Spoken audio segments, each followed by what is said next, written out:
Muy buenas tardes o buenas noches, según sea el caso, a todos nuestros amigos, compañeros, alumnos de los diferentes lugares de nuestro país y fuera de este. Los saludamos muy cordialmente a nombre de la Sociedad Mexicana de Histología. Dentro de la actual mesa directiva hemos tratado de compartir todo ese conocimiento, todo ese acervo científico, no solamente a nivel nacional e internacional, y el día de hoy no es la excepción. Es para mí un gusto presentar a un gran amigo, colega, pero sobre todo un gran investigador que es nuestro ponente en la sesión del día de hoy. Y me voy a permitir leer muy brevemente su semblanza. Él tiene un currículum muy extenso. Estamos hablando del doctor en ciencias Adrián Giovanni Rosas Taraco. Él es profesor titular C del Departamento de Inmunología de la Facultad de Medicina de la Universidad Autónoma de Nuevo León. Como formación, él es químico, bacteriólogo, parasitólogo en la Universidad Autónoma de Nuevo León. Esto es en la Facultad de Ciencias Biológicas. Posteriormente, él cursó una maestría con especialidad en inmunología, también en la Facultad de Medicina. Después hizo un doctorado con especialidad en inmunología. Posteriormente, él hizo un postdoc en la Universidad del Estado de Colorado, en el Departamento de Microbiología, Inmunología y Patología. Cabe destacar que el doctor Rosas también es miembro del Sistema Nacional de Investigadores e Investigadoras con el nivel 2. Es miembro también de la Academia Mexicana de Ciencias y, por supuesto, miembro de la Sociedad Mexicana de Inmunología. Dentro de su múltiples producción académica, podemos mencionar que tiene más de 60 artículos científicos con más de 1,450 citas. Tiene una patente aprobada y otorgada. Es autor de 2 libros, 10 capítulos de libro. Ha dirigido 43 tesis de licenciatura, especialidad médica, maestría y doctorado. Ha impartido más de 50 conferencias o seminarios, tanto en eventos nacionales como internacionales, recientemente uno de ellos en Europa con muy alto impacto. También él ha presentado más de 150 trabajos de investigación, precisamente en congresos, foros o simposios, tanto nacionales como internacionales. Y bueno, a pesar de que es muy joven, él ha ganado más de 30 premios gracias a su investigación en el área de biomédica. También quiero destacar que el doctor por más de 5 años, alrededor de 8 años, se desempeñó como coordinador del doctorado en ciencias en la Facultad de Medicina y también es el coordinador en su departamento de la maestría en ciencias, entre muchas otras cosas. Y finalmente, pues destacar que dentro de sus áreas de investigación, él es líder del Laboratorio de Inmunología Molecular, donde han desempeñado muchas investigaciones en el área de la influenza, sobre todo la influenza de la pandemia, ¿verdad? En pacientes que desafortunadamente fallecieron. Más recientemente también en COVID, el doctor tuvo una participación muy importante y bueno, podríamos pasar mucho el tiempo, pero ya no queremos quitarle, puesto que él es nuestro ponente el día de hoy. Doctor Adrián, agradecemos infinitamente, el tiempo es suyo y bueno, le cedemos los micrófonos. Muchísimas gracias por aceptar la invitación de participar en nuestra sesión mensual de la Sociedad Mexicana de Histología. Adelante, doctor. Muchísimas gracias. Sí, buenas tardes y buenas noches, según sea el caso a todos. Y pues para mí es un honor estar aquí con ustedes. Igualmente agradecer esta invitación para hablarles acerca de los eosinófilos. Y más, ahora sí, más que alergias y parásitos, porque no nada más los eosinófilos, como nos lo enseñaron, participan en alergias o infecciones por parásitos. Y esa era la idea de compartirles con ustedes algo acerca de en qué otras cosas están participando los eosinófilos, ya que nosotros estuvimos trabajando y seguimos trabajando en una parte con ellos.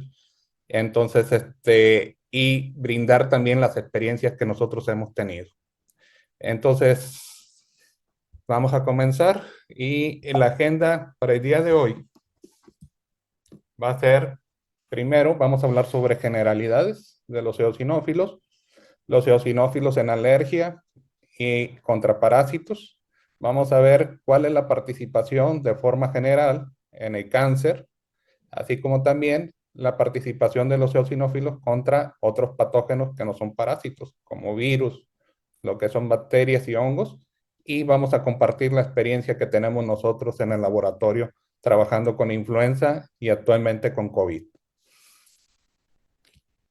Y pues bueno, para hablar de eosinófilos, pues primero tenemos que saber pues quién los describió primeramente. Y fue Paul Ehrlich alrededor de 1879. Y estos eosinófilos corresponden al 0,5 al 1% de los leucocitos circulantes. Se presentan entre 450, menos de 450, 500 eosinófilos por microlitro, y estas células presentan un núcleo bilobulado y obviamente, pues como su nombre lo dice, tienen afinidad por la eosina. La vida media de estas células oscilan entre 18 y 24 horas, ¿sí? Pero, sin embargo, esta vida media se puede prolongar si estos eosinófilos llegan a ser activados. ¿Pero de dónde provienen estos eosinófilos? ¿O qué contienen estos eosinófilos? Los eosinófilos contienen gránulos que contienen diferentes componentes. Tenemos gránulos primarios y secundarios. En el caso de los secundarios podemos tener varios componentes específicos de estos eosinófilos, como la proteína básica mayor, la proteína catiónica del eosinófilo, lo que es la neurotoxina derivada del eosinófilo, la peroxidasa del eosinófilo, así como citocinas preformadas y otros componentes, también como prostaglandinas, leucotrienos, sí, histaminas, que pueden estar liberando también estos eosinófilos. Pero estos eosinófilos también pueden estar produciendo moléculas que se llaman citocinas y quimiosinas, así como factores de crecimiento. Y estos eosinófilos, como la mayor parte o todas las células del sistema inmune, derivan de una célula madre hematopoyética, donde en lo que es la médula ósea. A través de una célula progenitora mieloide común, se va diferenciando hasta llegar a lo que es el eosinófilo que conocemos nosotros. Pero ¿qué se necesita para llevar a esta diferenciación y maduración de este eosinófilo? Porque todo este proceso ocurre en lo que es la médula ósea. Se necesitan moléculas conocidas como citocinas hematopoyéticas. Y esas citocinas hematopoyéticas, principalmente la IL-5, es la principal citocina conocida como eosinopoyética, ¿sí? Entonces, esta citocina, que generalmente es producida por los linfocitos Th2, van a ayudar a que ocurra la eosinopoiesis y se puedan producir estos eosinófilos. Y a través de otras citocinas y quimiosinas, estos eosinófilos, una vez ya diferenciados y madurados en lo que es la médula ósea, van a salir al torrente sanguíneo. Ya que salen al torrente sanguíneo, estos eosinófilos pueden migrar hacia otros tejidos, ¿sí? Que ahorita les vamos a estar mencionando, e incluso algunos órganos. Esto por acción de una molécula que se llama eotaxina. Y como les mencionaba ahorita, la supervivencia del eosinófilo es alrededor de 18 horas, pero esta supervivencia puede incrementarse cuando este eosinófilo llegue a ser activado y puede ser activado bajo diversos estímulos. Y ahorita les voy a platicar más adelante acerca de la experiencia que nosotros tuvimos en el laboratorio. Bueno, los eosinófilos, ¿en qué órganos y tejidos los podemos encontrar? Pues generalmente en tejido adiposo podemos encontrar los eosinófilos, en el timo, en lo que es el pulmón, en el útero, glándulas mamarias y en el tracto gastrointestinal. En todos ellos juega un papel de homeostasis, regulando diversos procesos en cada uno de ellos, ¿sí? O participando en la diferenciación de algunas u otras células. Entonces, esto es lo que conocemos de los eosinófilos y dónde se encuentran ubicados. Pero, sin embargo, nosotros cuando vemos eosinófilos siempre se nos viene a la mente, pues, lo que es un proceso alérgico o una infección por parásitos, especialmente en mintos. Pero para ello vamos a hablar un poco sobre esta parte de los eosinófilos en alergias, que muchos es lo que nos enseñan en la escuela, cuál es la participación de los eosinófilos en alergias. Se sabe que existe una eosinofilia en aquellos sujetos alérgicos, inclusive si tienen un asma alérgica, lo que es eosinofílica. Entonces, estos eosinófilos llegan a incrementarse hasta un 50%. Entonces, también se ha visto que estos eosinófilos participan en la inmunopatología de lo que son las alergias. Esto dañando células epiteliales y específicamente las uniones estrechas que existen entre células. También participan estimulando la desgranulación de basófilos y células cebadas, que contribuyen más al proceso alérgico. Y con la producción y liberación de prostaglandinas y leucotrienos, pues contribuyen a lo que es la contracción de músculo liso y aumento de la permeabilidad vascular. Esto generalmente es lo que nos enseñan, principalmente en lo que es la escuela. Ya también se sabe que las citocinas que pueden estar produciendo los eosinófilos, como la IL-4 y L5 o el TNF-alfa, también contribuyen a esa parte inmunopatogénica de los eosinófilos. Las enzimas proteolíticas liberadas por los eosinófilos e incluso las especies reactivas de oxígeno. Todos estos componentes contribuyen a lo que es mantener lo que es la inflamación. Todo lo que es el proceso inflamatorio es mediado por estas moléculas. ¿Sí? Eso es lo que sabemos en alergias. ¿Y qué es lo que nos han enseñado en lo que es parásitos? Pues principalmente cuando hablamos de parásitos siempre se nos vienen los helmintos, ¿no? Entonces en los helmintos es lo que nos enseñan hay un incremento también de los eosinófilos, hay eosinofilia, se incrementan más del 50%, pero la participación de estos eosinófilos oscila desde la presentación de antígenos al linfocito T, muerte directa del parásito por la desgranulación de estas células, pueden llevar a cabo citotoxicidad celular dependiente de anticuerpos, recordando que los eosinófilos contienen receptores para IgE, que es importante para que estos eosinófilos puedan llevar a cabo también esta acción. También pueden inmovilizar al parásito para que así puedan llegar otras células del sistema inmune y puedan atacarlo. O pueden participar a través de la inmunorregulación e incrementan también la función de otras células como son los neutrófilos. Entonces aquí viene una foto de un helminto, cómo se empiezan a pegar los eosinófilos y llevan a cabo pues todas estas funciones en él.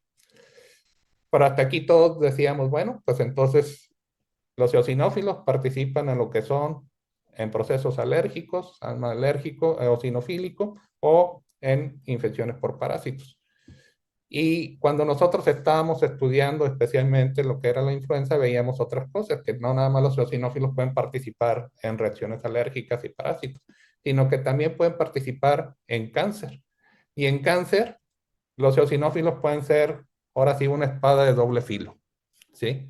Según los reportes que existen en la literatura.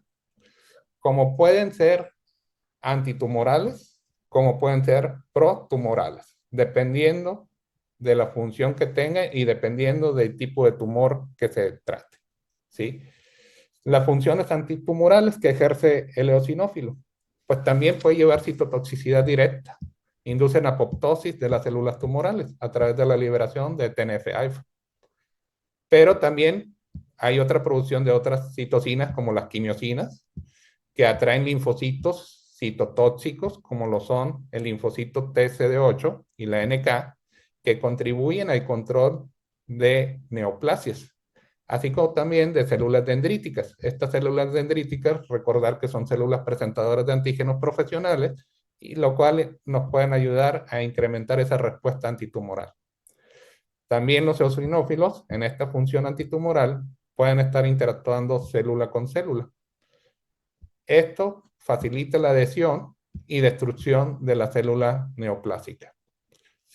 Pero la otra parte, la protumoral, es que también el eosinófilo produce citocinas, como lo que es la IL-4 y como es el factor de crecimiento endotelial vascular. Especialmente este factor estimula lo que es la angiogénesis. Y existen reportes también recientes que la proteína básica mayor promueve la proliferación de células endoteliales, haciendo así más eficaz la función del factor de crecimiento endotelial vascular y promoviendo así la angiogénesis de algunos tumores. Por otro lado, también el eosinófilo puede causar cierto grado de inmunosupresión, porque al liberar ciertas quimiosinas, los eosinófilos pueden atraer células que se llaman células T regulatorias. Estas células T regulatorias producen citocinas antiinflamatorias, ¿sí? Entonces, estas citocinas antiinflamatorias son como la IL-10 y el TGF-beta, que contribuyen a lo que es el tumor, ¿sí? Favorecen al tumor. Y no nada más favorecen al tumor, de cierta forma, causando la inmunosupresión de células TH1, de CSD8 o inclusive células NK, sino que también promueve la polarización o cambio de macrófagos M1 a M2, y estos macrófagos M2 se les conoce como macrófagos asociados a tumor, ya que también estos macrófagos producen el factor de crecimiento endotelial vascular, contribuyendo también a lo que es la angiogénesis. Por otro lado, también se puede estimular la atracción de linfocitos TH2, lo cual puede suprimir a células TCD8. Entonces, de esta forma, los eosinófilos en ciertos tumores pueden causar un grado de inmunosupresión y favorecer el establecimiento y progresión de ciertos tumores. También pueden inducir lo que es metástasis. ¿Por qué? Porque los eosinófilos pueden estar liberando metaloproteinasas y estas metaloproteinasas favorecen a que ocurra esta metástasis y que la célula tumoral pueda migrar hacia otros órganos o tejidos. Entonces, de cierta forma, lo que queríamos ver o queríamos dar también a conocer es que el eosinófilo no nada más participa en procesos alérgicos, sino que, o en infecciones por parásitos, sino que también participa contra el cáncer o a favor del cáncer en ciertos casos. Sí.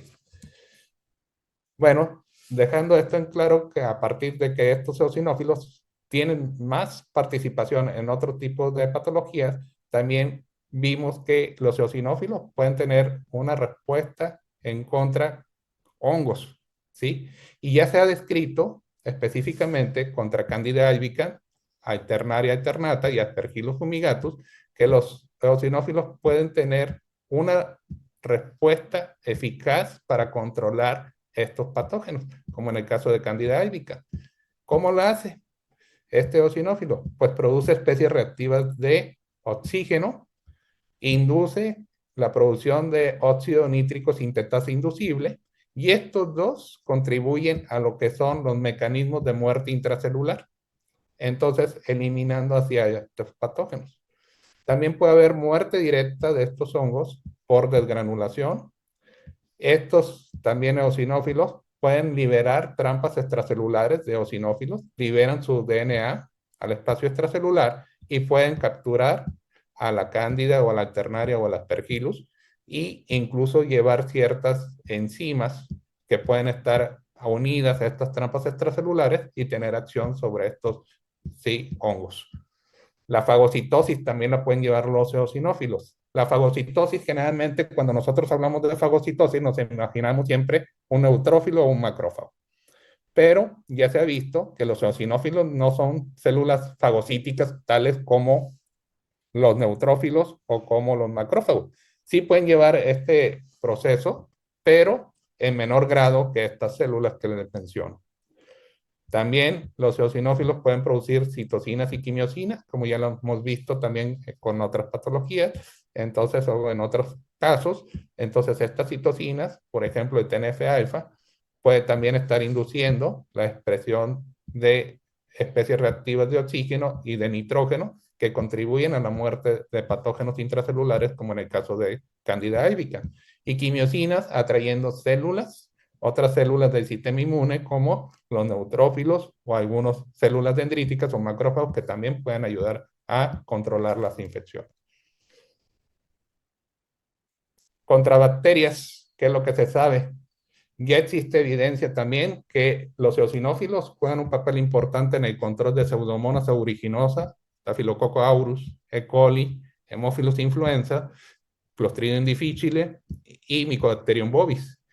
Parecido a los hongos, también los mecanismos que se están viendo activados son los mecanismos microbicidas. ¿Cuáles? Las especies reactivas de oxígeno y las de nitrógeno, como AINOS, ¿sí? La muerte directa también por desgranulación se puede dar, así como también las trampas extracelulares de eosinófilos. Aquí hay algo que también esto no se da o no se ha visto en hongos, que es la activación por superantígenos. Hay superantígenos que pueden unirse directamente al MHC sin ser procesados, y estos MHC expresados en el eosinófilo puede activar linfocitos T para que se monte una mejor respuesta contra estos patógenos. Las citocinas, que tanto ya hemos hablado, que también pueden participar en el control de infecciones como estas bacterianas que les estoy mostrando aquí en la pantalla. Y ahora, ¿qué hay contra virus? Pues los eosinófilos, este es un artículo que publicamos, ¿sí? Hace unos años con un estudiante de doctorado, donde estábamos viendo la participación de los eosinófilos. Y veíamos que los eosinófilos tienen un arsenal antiviral, ¿sí? Especialmente a través de ciertos componentes que se encuentran en los gránulos, como la proteína catiónica del eosinófilo y la neurotoxina derivada del eosinófilo. Estas se les conoce también que tienen actividad de ribonucleasa. Entonces nos pueden desdoblar, ¿sí? Los RNA. En este caso, pues RNA viral. Tenemos PRRs o receptores de reconocimiento de patrón, tanto en los endosomas como en el citoplasma. En los endosomas tenemos TLR3, TLR7, que pueden reconocer a RNA viral, el TLR9, que puede reconocer DNA viral, y el RIC1, que está en el citoplasma, que es una helicasa y puede reconocer RNA viral. También el eosinófilo lleva a cabo pues, las especies reactivas de oxígeno y óxido nítrico que pueden contribuir al control de la replicación de los virus y pues las trampas extracelulares. Además que tienen el MHC2 que también puede ayudarnos a hacer la presentación de antígenos virales al linfocito T. Y puede liberar también citocinas, quimiosinas y algunos factores de crecimiento, como ya habíamos visto previamente. Pero, ¿sobre qué virus se ha reportado principalmente actividad de estos eosinófilos? Pues ya se ha reportado contra el virus sincitial respiratorio, donde también la actividad de ribonucleasa puede estar afectando aquí el RNA de este virus. También podemos ver que contra este virus se produce IL-6, incluso se pueden haber reconocimiento del RNA viral a través de TLR7. También el rinovirus puede montar una respuesta inmune el eosinófilo contra estos rinovirus a través de la presentación de antígenos, ¿sí? Al linfocito T, CD4, y que este linfocito T CD4 produzca interferón gamma. En el caso de parainfluenza, los ácidos nucleicos de este virus pueden ser reconocidos por el TLR7. Hay un incremento de óxido nítrico e inclusive aquí se puede haber una infección abortiva. No se generan virus, sí, viables que puedan infectar otras células. Y lo que a nosotros nos interesaba, sí, era lo que era el virus de la influenza. Aquí ya se están produciendo cierta información, pero principalmente en eosinófilos de ratón. Entonces ya había información que los eosinófilos de ratón podrían jugar un papel importante contra el virus de la influenza. Y se había visto que se incrementaban las moléculas de clase 1 para presentar antígenos al linfocito TCD8 y que éste produjera interferón gamma. Se sabía que también se pudiera interactuar en los ácidos nucleicos del virus de la influenza con TLR3 e inclusive que se pudieran liberar ciertas citocinas y que pudiera haber también una infección abortiva. Sin embargo, pues como les menciono, en ese tiempo lo que estaba reportado era en eosinófilos en ratón, pero había poca información en eosinófilos humanos. Entonces, nosotros viendo esto y teniendo después de la pandemia, sí, empezamos a observar otros artículos. Sí, en esta pandemia de 2009, pues veíamos que el virus de la influenza H1N1 estaba causando muchos problemas. Había muchos casos de influenza H1N1 y había muertes. Entonces, y que estas muertes, sí, más tarde vamos a ver que se están relacionando a ciertas características. Pues obviamente cuando nosotros hablamos de influenza, estos pacientes presentan ciertos síntomas parecidos a los gripe, una gripe normal, pero en el caso de influenza hay que recordar que había fiebre muy alta, ¿sí? Había tos, cefalea, mialgias y artralgia, malestar general, faringitis, rinorrea, pero teníamos también población de alto riesgo.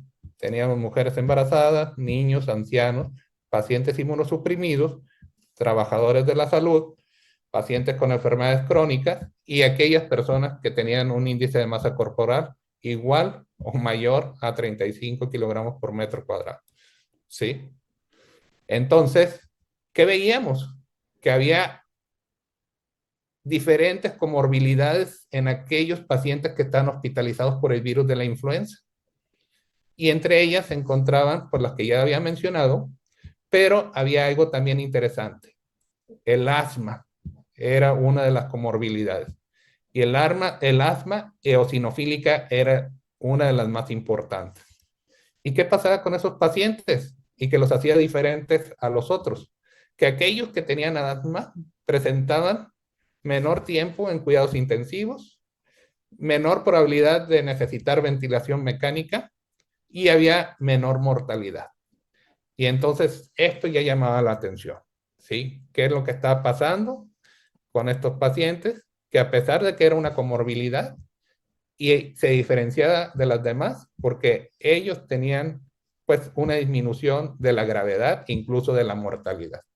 Entonces la pregunta que nos hicimos en el laboratorio, pues, ¿cuál sería o cuál será la participación de los eosinófilos humanos en la infección por el virus de la influenza H1N1 pandémica de 2009? Y bueno, ¿qué empezamos a hacer? Pues hicimos una metodología de aislamiento de eosinófilos. Entonces, primero, pues tuvimos que estar realizando nuestro protocolo, someterlo al comité de ética para poder reclutar sujetos. Estos sujetos inicialmente fueron sanos para poder obtener muestras de eosinófilos, porque también se observaba que en los pacientes que presentaban infección grave de influenza e incluso aquellos que podían fallecer tenían eosinopenia. Entonces nosotros primero queríamos ver si los eosinófilos tienen un papel importante pues, en la respuesta contra el virus de la influenza. Entonces aquí tomamos muestras de sangre, hicimos aislamiento, ¿sí? A través de gradientes de Ficol, posteriormente nos quedamos con los eritrocitos y los polimorfonucleares, lisamos los eritrocitos y después hicimos una selección negativa. Cuando hablamos de selección negativa, especialmente cuando los que trabajamos en inmuno, lo que queremos es obtener esas células sin que sean, sí, tocadas o activadas de alguna forma por algún anticuerpo. Tenerlas de la forma más pura. Entonces, por eso hicimos una selección negativa utilizando perlas con anticuerpos, ¿sí? Y estas perlas eran magnéticas. Entonces, después obteníamos nosotros los eosinófilos y estos eosinófilos después nosotros los caracterizábamos y veíamos su pureza por citometría de flujo. Las pasábamos estos por columnas y aquí después los verificaron. Aquí esta es la estrategia que hicimos. Primero aislamos los eosinófilos y primero aquí está el aislamiento de células polimorfonucleares. Para los que no estén familiarizados con citometría de flujo, primero lo que hacemos es aislar lo que son los singletes, ¿sí? Y después lo que hacemos es hacer lo que es un forward scatter y side scatter para ver la complejidad y tamaño de las células, que son estos. Aquí están nuestros polimorfonucleares aislados. Y después utilizamos dos anticuerpos que nos ayudan a diferenciar eosinófilos. Estos fueron CCR3, que es un receptor de quimiosinas, y Singlet 8. ¿Sí? Aquí, en esta ventana Q2, quiere decir que estas células tienen los marcadores CCR3 y Singlet 8, los cuales son característicos de los eosinófilos. Pero si ustedes pueden ver aquí, simplemente es en el aislamiento de polimorfonucleares. Falta ver cuando ya pasaron por las columnas. Y acá están los neutrófilos que nosotros podemos encontrar porque son negativos para estos marcadores. Entonces, primero sabíamos que sí estamos obteniendo nuestros polimorfonucleares y teníamos ahí nuestros eosinófilos. Después del aislamiento por columna, ¿sí? Bueno, aquí están unas fotografías y unas tinciones que hicimos para que vieran que ahí están los eosinófilos y aquí están pues, nuestros neutrófilos polimorfonucleares, ¿sí? Muy bien. Y después lo que hicimos, ahora sí fue el aislamiento de los eosinófilos por las columnas. Y ustedes pueden ver otra vez, hicimos los singles para poder separar nuestros eventos únicos y podemos ver un enriquecimiento de nuestra población de eosinófilos. Teníamos poblaciones de pureza de entre un 95 a un 99%, ¿sí? Entonces, esto es muy, pero muy puro, estas células para trabajar. Y ya para nosotros poder hacer ensayos de otro tipo. Aquí están. Hicimos otra vez la tinción de las células que quedaron atrapadas en la columna, que son neutrófilos, y aquellas que eran eluidas, que eran los eosinófilos. ¿Sí? Bueno, ahí teníamos viabilidades arriba del 95% y seguimos con la siguiente pregunta que queríamos saber. Los eosinófilos humanos expresan ácido ciálico. El ácido ciálico es un receptor utilizado para ingresar a la célula por el virus de la influenza.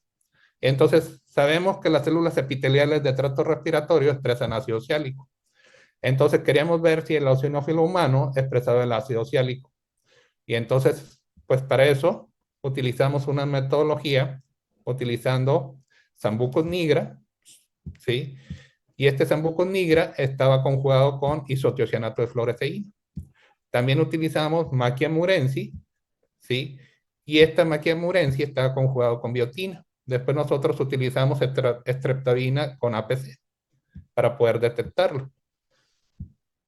¿Qué es lo que hacen estos? Estos se unen al ácido ciálico, pero tenemos dos tipos de ácido ciálico que puede utilizar el virus de la influenza. El ácido ciálico alfa 26, ¿sí? El cual puede interactuar con la Sambucus nigra, entonces lo íbamos a tener, nosotros lo podíamos detectar fácilmente con este. Y lo que es el alfa 23, que este puede ser unirse, perdón, se puede unir a Machia murensis y nosotros lo podíamos detectar posteriormente por fluorescencia. Utilizamos microscopía de fluorescencia y citometría de flujo para determinar que nuestros eosinófilos sí estaban expresando estos ácidos ciálicos. Muy bien, entonces aquí están, como un amigo muy querido que patólogo decía, pues dice, para los patólogos, dice, tenemos que ver una imagen.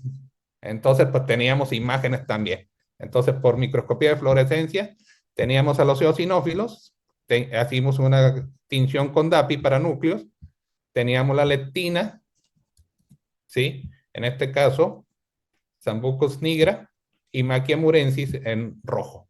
Entonces, podemos ver que al hacer el merge, nosotros podemos ver que estos eosinófilos están expresando los dos ácidos ciálicos, ¿sí? Que andamos buscando. Pusimos de control positivo a una línea celular de epitelio de pulmón humano, que es la 549. Y como estas son líneas pues transformadas, sí, ellas crecen mucho y entonces aquí podemos ver más células. Entonces aquí podemos ver que expresan fácilmente ambos ácidos ciálicos también.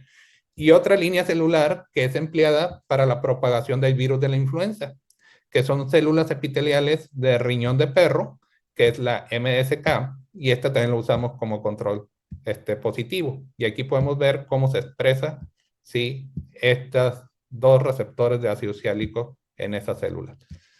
Por citometría de flujo también lo medimos. Entonces aquí está la señal específicamente en los eosinófilos y aquí también tanto de alfa 26 como alfa 2, sí, 23. ¿Sí? Entonces, los eosinófilos están expresando el ácido ciálico. Entonces, pueden ser blancos para una infección por el virus de la influenza. Ya se ha reportado que también los neutrófilos pueden expresar ácido ciálico. Entonces, esta era una referencia donde también se pudiera, nosotros veíamos que en el 2015 ya estaban reportando esto, pero nada más en los neutrófilos humanos, pero no había hasta esa fecha nada en los eosinófilos. Entonces, nuestro reporte fue de los primeros que se realizaron ahí. Sí. Entonces, la siguiente pregunta fue si los eosinófilos humanos podrán reducir la carga viral del virus de la influenza, especialmente en este caso el pandémico del 2009. Nosotros tenemos la cepa del virus de la influenza y lo que hicimos fue propagar el virus en la línea celular MSK. Entonces teníamos el virus de la influenza H1N1 Virginia del 2009, lo propagamos en esta línea celular, concentramos el virus, después lo que hicimos fue titular el virus y sacar cuántas partículas virales podíamos obtener, para después nosotros infectar a nuestros eosinófilos y determinar después si este título viral que nosotros colocamos inicialmente se reducía o no. Al momento, sí, después de la incubación de 24 horas con los eosinófilos. Pues lo primero que hicimos, aquí está la línea celular, aquí se ve la monocapa íntegra en nuestro control negativo, y aquí está la monocapa, pues casi no hay monocapa ya aquí, porque el virus de la influenza ya había lisado todas las células epiteliales o casi todas las células epiteliales que había en la placa. Le hicimos una PCR para saber los lotes que sí teníamos el virus y después hicimos algo que se llama TCID50 para saber cuántas partículas virales teníamos nosotros en nuestro stock. Entonces ahí está la concentración de partículas virales y a partir de esa concentración nosotros lo ajustamos a una multiplicidad de infección de 1 para nuestros eosinófilos. ¿Y qué pasó? Ya que infectamos a nuestros eosinófilos, observamos que nuestros eosinófilos sí redujeron el título viral. Y ustedes pueden ver aquí, nosotros infectamos con 1 por 10 a la 6 y generalmente bajó aproximadamente 2 logaritmos. ¿Sí? Entonces los eosinófilos por sí solos pueden estar controlando la carga viral. Entonces sí juegan un papel importante en el control de la replicación del virus de la influenza. Después, esto ya había sido reportado, ¿sí? Por otros autores, pero con otros virus. Por ejemplo, en este caso, con parainfluenza. Ellos incubaban también los eosinófilos con el virus de la parainfluenza y la carga viral se reducía. Pero también hacían cultivos de eosinófilos con linfocitos TCD8 y veían que también era mayor la reducción cuando se incubaban con TCD8. Aquí se discutía que posiblemente en este caso se está favoreciendo la presentación de antígenos y que esos linfocitos CD8 se activaban y producían interferón gamma. En otro caso, aquí ya con el virus de la influenza, pero en ratones C57BL6, se veía que también se reducía el título viral cuando se incubaban con eosinófilos o inclusive indirectamente con los sobrenadantes nada más de los eosinófilos. Entonces se podía ver que sí había una participación de los eosinófilos contra el virus de la influenza, pero en este caso en ratones VLC, que en C57BL6, perdón. Ahora, la siguiente pregunta fue si el virus de la influenza incrementará los niveles de PRR, de receptores de reconocimiento de patrón, algunos TLRs o el RIC1 que se encuentra en citoplasma. Y si también este virus de la influenza incrementa la producción de citocinas en eosinófilos humanos. Entonces, lo que se hizo, pues nuevamente incubamos los eosinófilos con el virus de la influenza a 2 multiplicidades de infección, a 1 y a punto 1.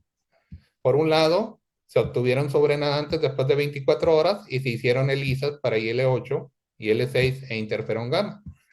Y por otro lado, se lisaron las células, se hizo extracción de RNA y se analizó la expresión de genes como TLR3, TLR7 que reconocen el RNA, ¿sí? A nivel endosomal, el RIC1 que reconoce RNA a nivel citoplasmático, se midió un interferón beta, y como housekeeping utilizamos el GAPDH.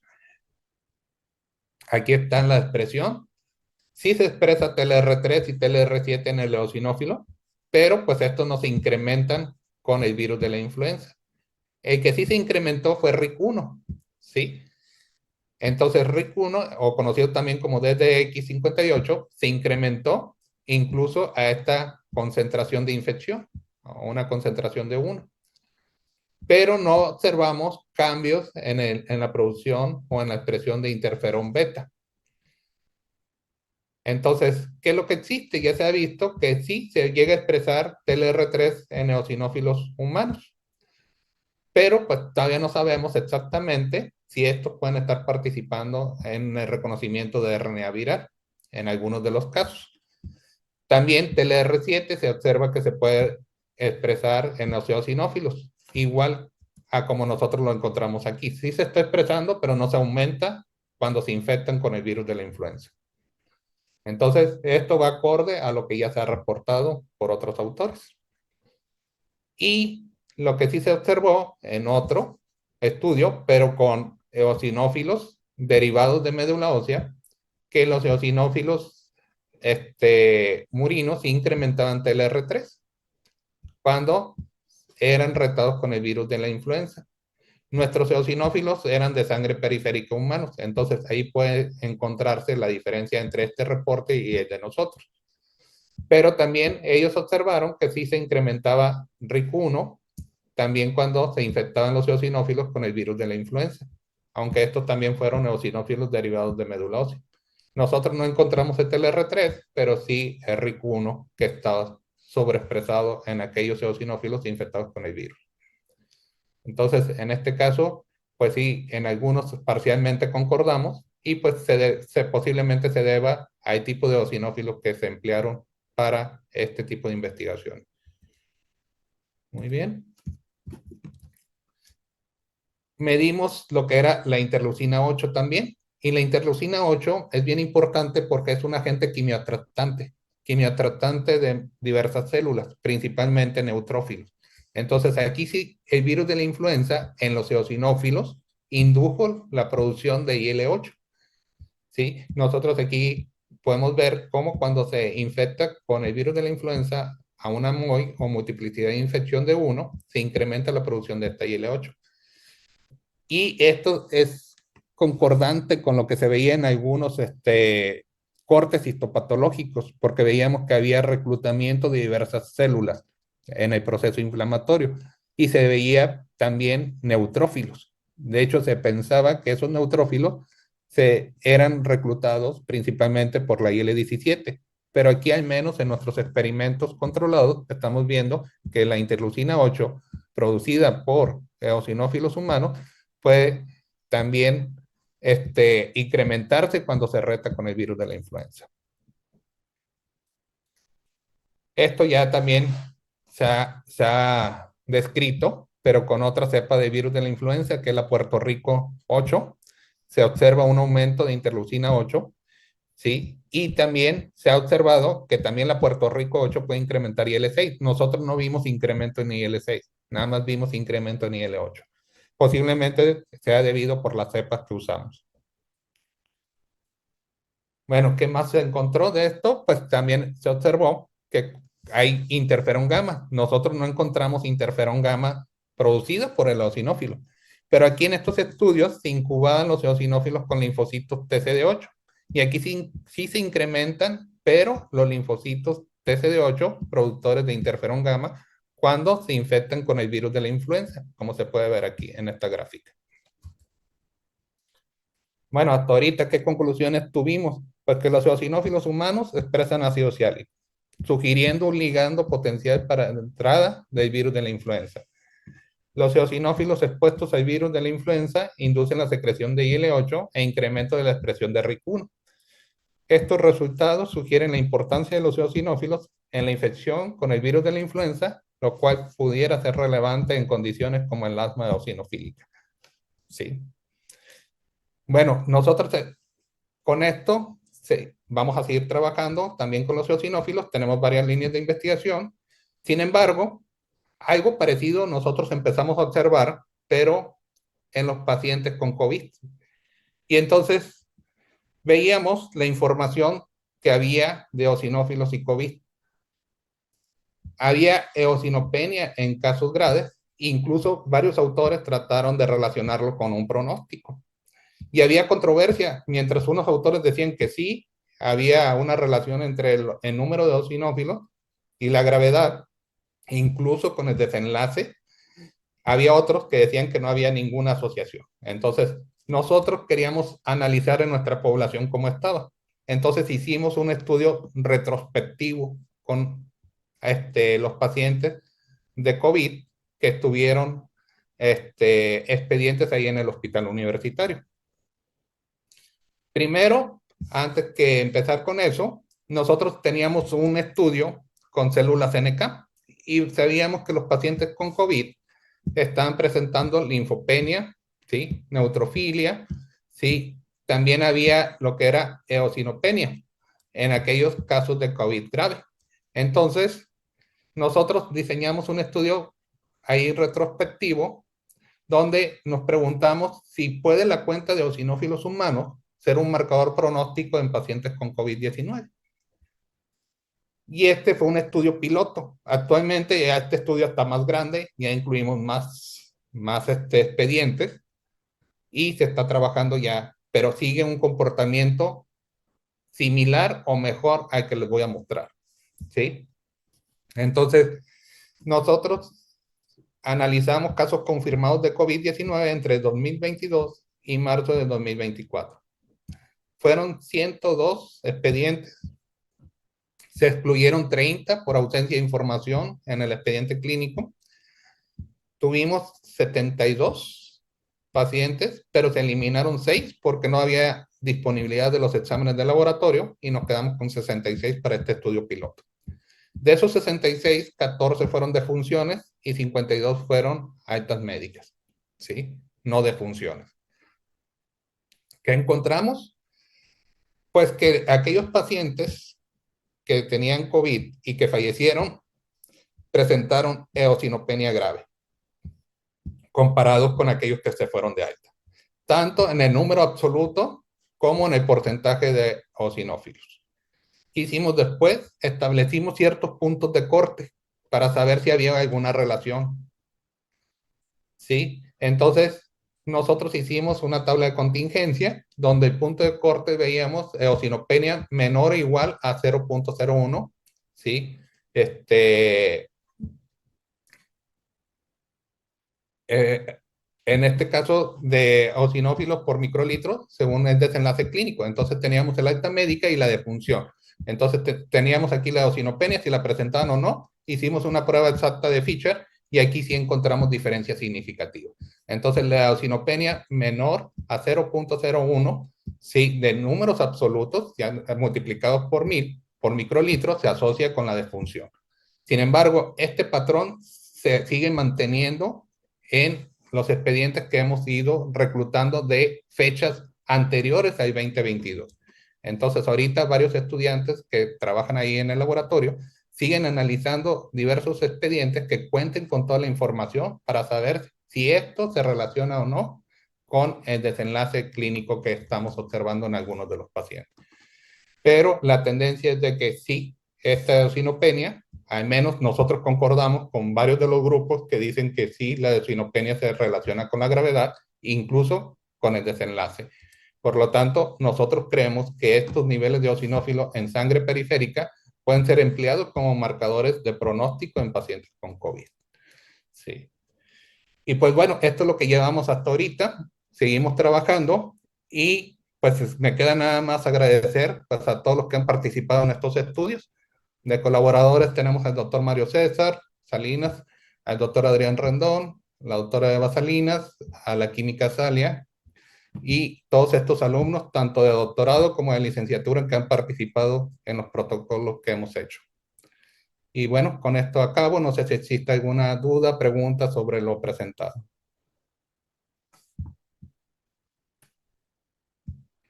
Muchísimas gracias, doctor Adrián. Sin duda, una ponencia que nos deja muchísimas preguntas. Quisiera cederle la palabra al doctor Miguel Ángel Cornejo, que nos haga favor de coordinar la serie de preguntas aquí del auditorio y posteriormente me voy a permitir leer algunos comentarios y preguntas que están en Facebook. Pero bueno, adelante, doctor Cornejo. Muchísimas gracias. Buenas noches, doctor Adrián Rosas. Bueno, primer término, también felicitarlo. Excelente trabajo. Una visión muy diferente de lo que corresponde a el concepto típico de los eosinófilos. Y paso a los comentarios. Tenemos en primer lugar un comentario de Clau Abascal, que lo felicita, dice que muy buena plática. También tenemos el comentario del doctor Huasano, que también lo felicita, bonita plática. Y nos solicita la palabra el doctor Andrés Castel. Doctor Castel, por favor, Soté, si gusta comentar. Muchas gracias, doctor Cornejo. Un gusto saludarlo y gracias a todos ustedes. Perdón que no prenda mi pantalla, pero ando ahorita con poca conexión en donde estoy, entonces se va a entorpecer la transmisión. Doctor, de verdad, felicidades por su presentación, le felicito. Y tengo solo un par de preguntas, doctor. Primero, ¿cuál es el mecanismo que hace el switch para que los eosinófilos tengan un efecto antitumoral o protumoral? Vamos, es bien sabido que, por ejemplo, los eosinófilos, cuando aumentan en los tumores, es un dato de inflamación y que posiblemente sea atraídos por la destrucción de las células cuando hay un proceso antitumoral y que es esto, pero normalmente cuando son atraídos, pues eso indica un mejor pronóstico en ese tipo de tumores, ¿no? Entonces, la pregunta es, ¿cuál es el switch que hace que los eocinos puedan participar de manera antitumoral o protumoral? Esa Sí, sería una primera pregunta. Gracias, doctor Rosas. sí, muchas gracias por la pregunta y muy interesante, de hecho, la pregunta. Sí, de hecho, nosotros como cuando trabajamos en inmunología, cuando vemos qué Ujú, ruta va a seguir una célula, si va a ser inflamatoria, antiinflamatoria, todo depende del estímulo, ¿sí? Y en este caso, como les mencionaba cuando hablaba de cáncer o tumores, ¿sí? Tiene que ver mucho con los antígenos tumorales, ¿sí? Neoantígenos, antígenos ujú. asociados a tumor. Entonces, eso va a determinar si es protumoral o antitumoral. Sí, porque como se ha mencionado, de hecho no mencioné todos los casos, pero hay ciertos neoplasias que donde se favorece la acción antitumoral, pero existen otras donde al contrario, ¿sí? Es protumoral, donde favorece más a la célula neoplásica que al sistema inmune. Entonces, como todo en lo que es inmunología, todo tiene que verse al tipo de antígeno al que se enfrenta la célula. Igual, cuando hablamos de macrófagos, porque ahí les decía que también en este caso los macrófagos pueden convertirse en M2 o macrófagos asociados a tumor. En este caso, las citocinas, los antígenos, pueden contribuir a que esos macrófagos se vuelvan macrófagos protumorales, ¿sí? ¿Cómo? Pues produciendo también lo que es el factor de crecimiento endotelial vascular. Y eso favorece pues, a que el tumor pueda incluso hacer hasta metástasis, ¿sí? Sí, doctor, claro, eso es evidente, ¿no? Que vamos, si por ejemplo los M1 M2 tienen diferente funcionalidad, eso es muy claro. Pero el punto es, efectivamente pueden ser neoantígenos, pero ¿cuál sería el switch? O si tienen un receptor específico o la vía a través de la cual pues, los neoantígenos pudieran algunos funcionar en algunos casos, en algunos tumores, pues de manera antitumoral y otros protumoral, ¿no? Entonces esa Claro, sería la cuestión, la ¿no? De pregunta. cuál es Y el switch, o sea, y cuál sería la vía a través de las cuales estos neoantígenos, porque pueden ser diferentes y en un caso pueden ser protumorales, otro antitumorales, pero ¿a dónde se están pegando? ¿A qué tipo de receptor o cuál sería la vía? claro, como eso sí, todavía no se sabe exactamente qué vía puedan seguir. Lo que se sabe es la respuesta que se puede dar contra esos tumores. Entonces, Ujú. eso todavía yo creo que faltaría más tiempo para elucidar una vía exacta y tendría que ser, yo creo, específico para cada uno de los tumores. ¿Sí? Ya. Sí, entonces Ya, así como está ujú. ciencia, así como evidencia científica, no está escrito así una línea que diga, en esta vez va a ser esto. Se ha observado que en estos cánceres, ¿sí? Es protumoral o en estos cánceres es antitumoral, ¿sí? Ya. Sí, pero que sea una vía ya descrita así como tal, no, que de hecho, cuando nosotros empezamos a trabajar con los eosinófilos, los primeros, o sea, problemas que nos enfrentamos fue el Ujú. aislamiento. Por eso les presenté, pues ahí todo el protocolo que tenemos que hacer para aislarlos. También por Sí. la concentración con lo que nos topamos en sangre. Ujú. Entonces, para poder obtener a veces nosotros y poder ensayar a lo mejor ya con líneas tumorales, tendríamos que hacer ensayos parecidos a los que estamos haciendo o que hicimos para poder elucidar ya una ruta específica para cada tumor en específico. Sí, bueno, efectivamente, nosotros trabajamos con dendríticas y con un efecto de inmunoterapia antitumoral. Y bueno, por Claro, ejemplo, en melanoma sabemos que, por ejemplo, y eso pasa en otros tumores, aumenta los eosinófilos intratumorales, eso indica que hay una buena respuesta antitumoral así es. o también cuando suben en sangre. Ahora, en el otro sentido, todo lo que acaba de mencionar, y yo también tenía esta duda, y tengo otra duda más, pero esta duda viene, las citometrías de flujo, que, por ejemplo, no mencionó usted el número, pero de células que se están aislando, pero se observe que es muy bajito allí el número de células que están ustedes obteniendo en las citometrías de flujo. Claro, ¿Cuál es el número que ustedes obtienen? claro, cuando hacemos el aislamiento de polimorfonucleares, sí se ve muy pocas células, pero cuando hacemos el enriquecimiento utilizando las columnas, obtenemos mayor Ujú, concentración y pureza de los eosinófilos. ¿Sí?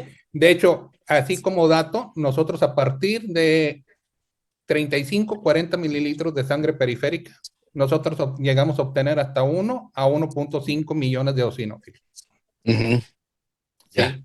Y con eso empezamos a trabajar nosotros. Por eso algunos experimentos los hacíamos de cierta forma con N de 3 o 4 o 5 y después otros experimentos con otros N de 3, 4, 5, porque era Ujú, imposible sacar todo de un solo sujeto.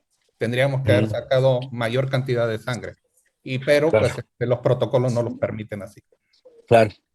Sí, doctor, gracias. Y una última pregunta sería, en los experimentos que hizo con respecto a los virus, fundamentalmente de, si no mal recuerdo, de influenza, si fue Ujú. así, cuantificaron, observaron que había un aumento de interleucina 8 Así es, como una señal de activación de los de los de los eosinófilos. eosinófilos.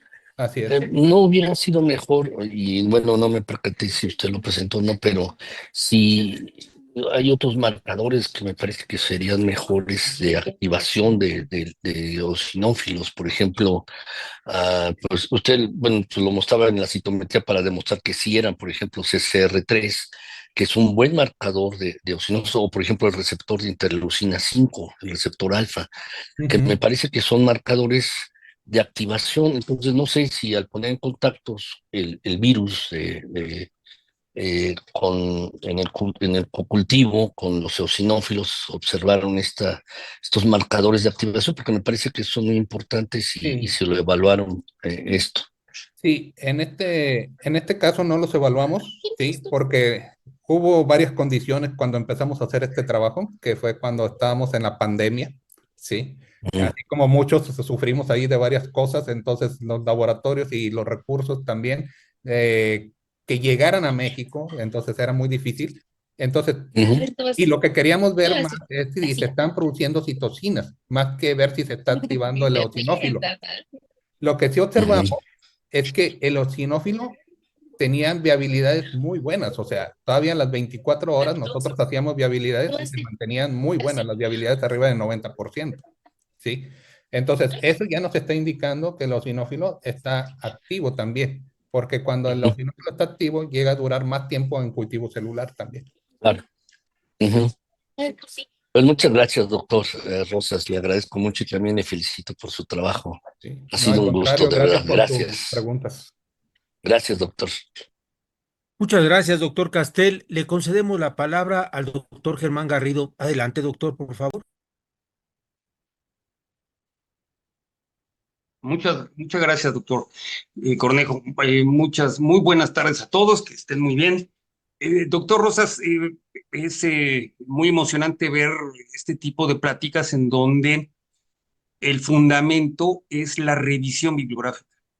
La búsqueda del objeto es la revisión bibliográfica y eso nos cuesta mucho trabajo hacerlo entender a los alumnos que de dónde sacas de una tesis de 3 libros viejos y 2 artículos antiguos, pues no. Entonces, para empezar, eso es fundamental en su trabajo, que está muy bonito. Ahora sí, la duda. Siendo un poco simplista, ya ve que de repente hasta algunos libros ponían eosinófilos, pues regulan, ¿no?, algunos procesos de hipersensibilidad, etcétera. Me llama la atención porque efectivamente, con lo que nos acaba de explicar, a la Séneca quizá sean una de las patitas de ese trípode para que realmente, ¿no?, se pueda ya demostrar que estas células son la base reguladora de respuestas de hipersensibilidad y quizá no nada más mediada por ellos, sino quizá en las otras 4. ¿No? ¿Qué han hecho ustedes o qué sabe usted, y para que me ilustre mucho en cuanto a la CNK y su relación con eosinófilos? Bueno, relación NK con eosinófilos no hemos hecho nada. Hemos trabajado solo con NK aparte, ¿sí? Y con NK hemos visto marcadores de activación, ¿sí? Marcadores tipo memoria, que ahorita pues es que como mencionamos en inmunología a veces, generalmente dicen, mucha gente cree que es blanco y negro, pero esto es biología. Aquí hay escalas de grises, ¿no? Entonces nosotros ahorita estamos trabajando con algo que se llama inmunidad entrenada e inmunidad tipo memoria, donde entran las NK, ¿sí? Entonces, eso es lo que estamos haciendo, pero interacción NK-eosinófilo no lo hemos hecho aún. No lo hemos hecho aún porque ahorita los proyectos que tenemos dirigidos son primero para sacar esto y para después empezar a ver otro tipo de interacción. Ver principalmente cómo se comportan individuales y después vamos a ver cómo se comportan ya en cocultivo con otras células del sistema inmune. Muchas gracias, doctor. A usted. Muchas gracias, doctor Garrido. Mientras alguno de los participantes solicita la palabra, le comento, doctor, que Uciel Castillo lo felicita, excelente presentación. La doctora Mónica Jasso dice muchas felicidades, el estudio es muy completo. Es verdaderamente sorprendente la inmunología, pues normalmente se sabe que ellos actúan en las inflamaciones alérgicas y parasitarias. También Guadalupe Gutiérrez Soto lo felicita. Excelente conferencia. Por el momento son los comentarios que tenemos. Gracias, doctor. Muchas gracias por los comentarios. Muchísimas gracias, doctores. Un saludo al doctor Castel también, que muy amablemente, el doctor Garrido, doctor Miguel Ángel, gracias. Y bueno, ahorita mientras algunos de nuestros presentes en el chat o en el Zoom pueden poner sus preguntas, me voy a permitir leer algunos de los comentarios que tenemos en Facebook. Humberto Cacho lo saluda también. Alice dice buenas tardes, saludos desde Cuernavaca, Morelos. Claudia también dice saludos y excelente charla. Lisbeth Torres, Lisbeth Terrones, perdón, y Karina Franco también saludan. Entonces tenemos aquí muchos saludos de personas y compañeros que nos están viendo desde Facebook. Y bueno, aprovechando aquí la oportunidad, insisto en si alguien más quisiera hacer alguna pregunta. Yo quisiera hacer tres rápidamente. Las primeras van muy relacionadas a lo que ya mencionaban aquí los compañeros, colegas. Estoy tratando de un poco procesar toda esta información tan interesante, pero tan nueva que nos acabas de compartir, puesto que abordas la parte de biología, obviamente inmunología, citopatología, patología a nivel de inflamación clínica y bueno, pues también la enseñanza. Entonces, a lo que voy son las primeras dos cosas. Yo no había escuchado y perdón si estoy omitiendo alguna información, pero no recuerdo algún libro que mencione precisamente que sean APC, los eosinófilos. Entonces a mí me llamó mucho la atención. Casi siempre nos enfocamos en otras células, pero yo no había escuchado sobre que los eosinófilos pudieran estar. Entonces eso me llamó mucho la atención y bueno, esto lo traigo a colación porque ahorita ya lo mencionaba los doctores, la importancia de la actualización del conocimiento. Entonces, esto se me hizo muy interesante, Adrián. Y la otra que también tiene que ver con esto de su actividad antiviral. Entonces, no sé si nos podrías ahondar un poquito más sobre los últimos experimentos sobre esto de las APC y la actividad antitumoral. Entiendo que estos son algunas de las cosas nuevas que estás haciendo también. Y ahorita, bueno, vamos con la última que tiene que ver con el manejo de la influenza. Por Sí, favor. bueno, primero, pues la parte de los eosinófilos, ¿sí? Nosotros cuando empezamos a ver que para empezar, todas las células nucleadas pueden presentar antígenos a través de MHC clase 1, ¿sí? Entonces, el eosinófilo es una célula nucleada, entonces puede presentar antígenos a través de clase 1. Pero lo que no se sabía a ciencia cierta es de que si podía o tenía moléculas de clase 2. Entonces se fueron ya haciendo varios experimentos donde sí se encontró que también pueden expresar clase 2. Sí. Nada más que no son tan profesionales como lo que es una célula dendrítica, ¿sí? Que es la célula presentadora de antígenos por excelencia, profesional, o como un macrófago o como un linfocito B. ¿Sí? Entonces, en este caso ya se sabe que sí puede hacerlo, no a nivel que lo hacen, así como la fagocitosis. ¿Sí? La fagocitosis generalmente era relacionada con el neutrófilo. Y actualmente ya se está relacionando. No lo hace como el neutrófilo, no lo hace como el macrófago, pero puede llegar a hacerlo. ¿Sí? No a nivel que lo hacen esas células, pero sí lo puede hacer. ¿Sí? Entonces, ya existe esa evidencia. ¿Sí? Referente La siguiente pregunta, ¿cuál fue, perdón? Precisamente sobre la actividad antiviral, Ok, porque la me llamó actividad mucho la antiviral. atención que estaba muy relacionado con lo de la influenza y sorprendentemente como un posible biomarcador con COVID, Sí, o así sea, con es. SARS-CoV-2. Como dijo uno de los doctores, o sea, todo esto nace de la observación y de estar leyendo la literatura. Primero observábamos que los pacientes asmáticos les iba mejor que a los que no eran, ¿sí? Y que tenían otras comorbilidades los pacientes que estaban infectados con influenza. Y de ahí, pues nosotros empezamos a ver que existía. Y la mayor parte de la información era sobre virus sincitial respiratorio, rinovirus y parainfluenza. Había empezado a haber algunos trabajos con el virus de la influenza, pero en ratón, pero no había algo así en humanos. Entonces fue cuando nosotros nos dimos a la tarea de saber si, primero, si el eosinófilo, como les mostré ahí, tenía los receptores para el virus de la influenza. Entonces, por eso primero aislamos los eosinófilos, hicimos las fluorescencias, todo lo que son las fluorescencias con la leptina para detectar esos ácidos siálicos en los eosinófilos. Y sí, ya vimos que sí los tenían, entonces era un posible blanco para el virus de la influenza también. Entonces, ya con eso, veíamos que los eosinófilos estaban reduciendo la carga viral. Entonces, cuando se reduce la carga viral, entonces nos hace suponer qué pasará con la parte del virus de la influenza. ¿Puede reducir también el título viral o la carga viral en el caso del virus de la influenza, nuestros eosinófilos humanos? Y pues encontramos que sí, incluso pues, la redujo casi 2 log, ¿no? 2 logaritmos. Entonces es impresionante lo que hizo nada más el eosinófilo solito con el virus de la influenza, redujo la carga viral. Y pues no nada más eso, pues veíamos que también el eosinófilo con la proteína catiónica y la neurotoxina pueden ser ribonucleasas, deben tener actividades ribonucleasas, pueden degradar el RNA. Entonces, también tenemos receptores como TLRs y algunos helicasas como RIC1 que pueden estar interaccionando con el genoma viral. Entonces, nosotros por eso nos dimos a la tarea de revisar algunos TLRs, algunos RIC1 en este caso, y observamos que los TLR no están aumentados, pero sí el RIC1. Entonces estamos viendo que posiblemente es nada más el hecho de la infección con el virus de la influenza o exponerlo al virus de la influenza incrementaba este PRR. Importante en el reconocimiento de RNA viral. Sí. Por eso es lo que le comentaba también al otro doctor, que nosotros ya sabíamos, en este caso ya llegamos a este punto que estamos viendo que se está reduciendo, que había expresión de RIC1, y entonces, ¿qué quedaba? Pues ver también si se estaban produciendo algunas citocinas, porque a nivel de pulmón se veía que había infiltraciones, ¿sí?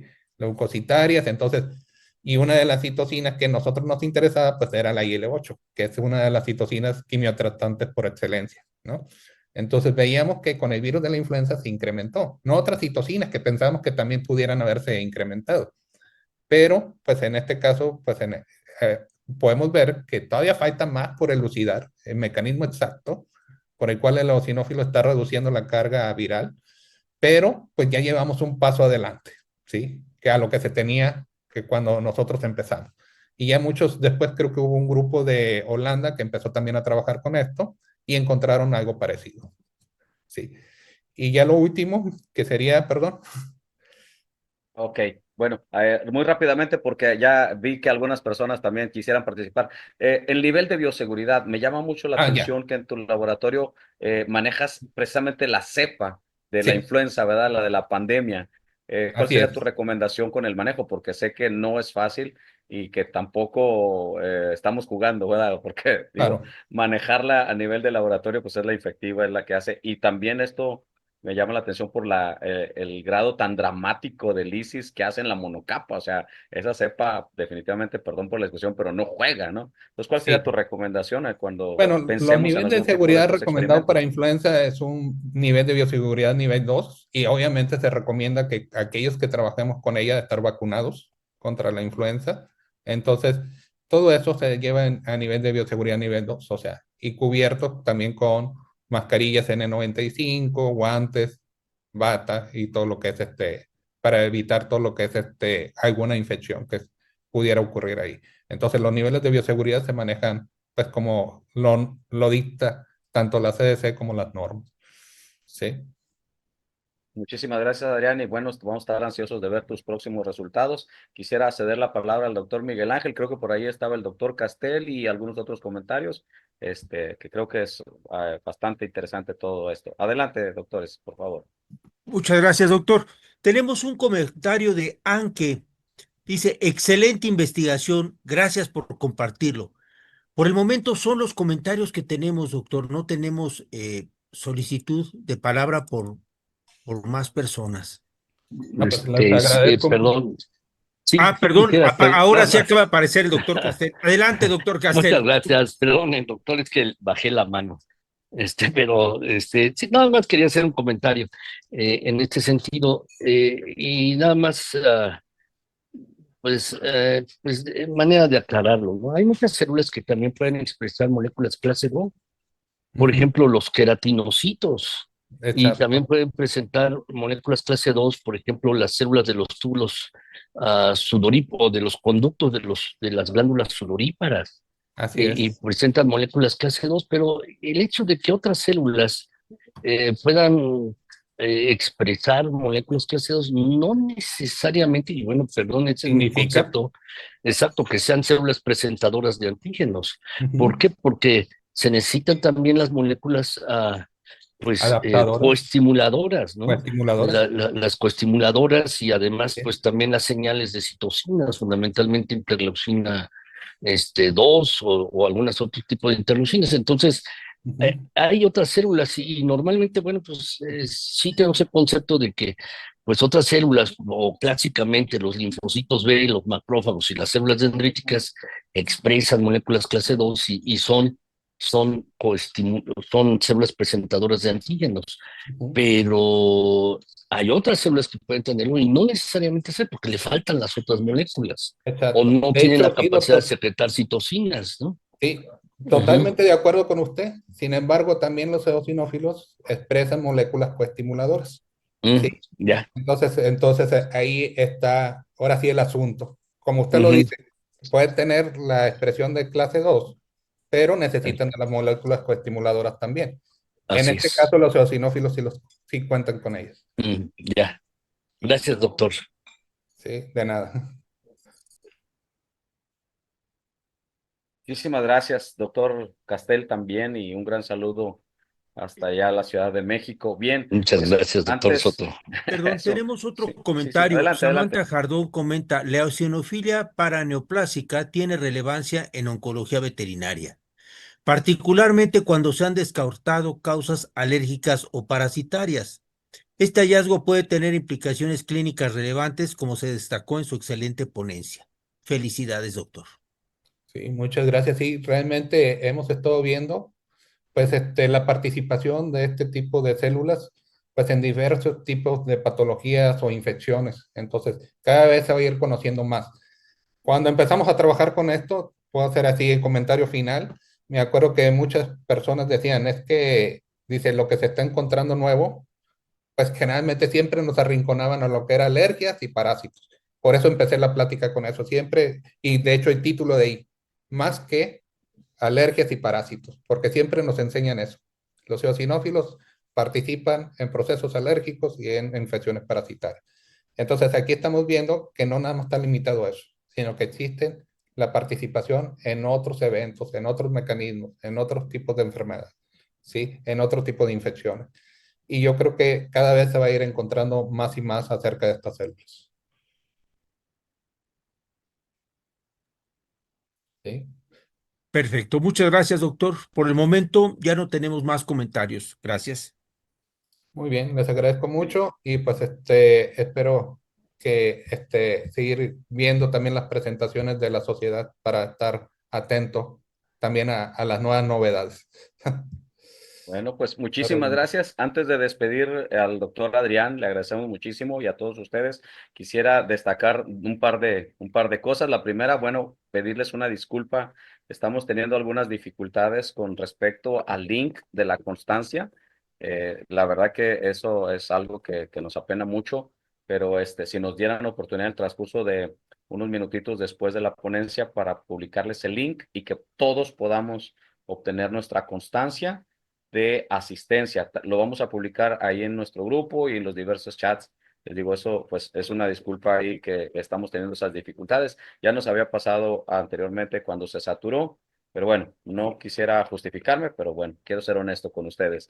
Y la segunda cosa que también quisiera destacar, gracias al trabajo de una gran cantidad de colaboradores, encabezado por nuestro líder de transmisión y de toda la difusión, el doctor Carlos Augusto, para todas aquellas personas que por alguna situación no pudieron escuchar la plática desde el principio, recordarles que estamos transmitiendo en Facebook, ahí lo pueden tener, me parece que durante un mes, y luego, insisto, gracias al trabajo del doctor Carlos, en el canal de YouTube de nuestra sociedad, ustedes van a encontrar ya de manera permanente, al igual que otras ponencias, incluso de años anteriores.